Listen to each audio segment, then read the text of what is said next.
Narail DB ও থানা পুলিশের যৌথ অভিযানে ৭ চোর গ্রেফতার, চোরাই ল্যাপটপ ও মোবাইল উদ্ধার। মোহাম্মদ আজিজুল বিশ্বাসের পাঠানো প্রতিবেদনে বিস্তারিত। নড়াইলের কালিয়াই ওয়ালটন প্লাজায় চুরির ঘটনার সাথে জড়িত ৭ জন চোরকে যৌথ অভিযানে গ্রেফতার করেছে নড়াইল জেলা ডিবি পুলিশ ও কালিয়া থানা পুলিশ।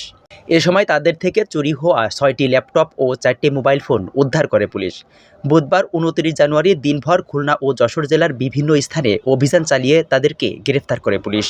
গ্রেফতারকৃতরা হলেন খুলনা জেলার দিঘলিয়া থানার হাজি গ্রামের বাবুল মোল্লার ছেলে রাজু মোল্লা ও একই গ্রামের হুমায়ুন মোল্লার ছেলে তুয়াস মোল্লা, খালিশপুর থানার কাশীপুর গ্রামের মৃত হান্নান শেখের ছেলে আসলাম শেখ, মৃত নুরুল হক মিয়ার ছেলে বিল্লাল মিয়া, মৃত কাজী আশরাফ হোসেনের ছেলে কাজী ওয়াসিফ হাসান মনির, যশোর জেলার কোতোয়ালি থানার নূরপুর উত্তরপাড়া গ্রামের নজরুল শেখের ছেলে লাদেন ও হাউজিং বাজার এলাকার গোলাম আলীর ছেলে কুরবান। পুলিশ সূত্রে জানা গেছে, গত বছরের ২৮ নভেম্বর সোমবার বিগত রাতে নড়াইল জেলার কালিয়া উপজেলার কালিয়া বাজারের ওয়ালটন প্লাজায় দেওয়ালের ভেন্টিলেটর ভেঙে ৬০টি ল্যাপটপ ও ১৯টি মোবাইল ফোন চুরি করে নিয়ে পালিয়ে যায় চোরেরা। পরের দিন ২৯ নভেম্বর মঙ্গলবার কালিয়া ওয়ালটন প্লাজার ম্যানেজার রাসেল আহমেদ বাদী হয়ে অজ্ঞাতনামা চোরদের আসামি করে মামলা দায়ের করেন।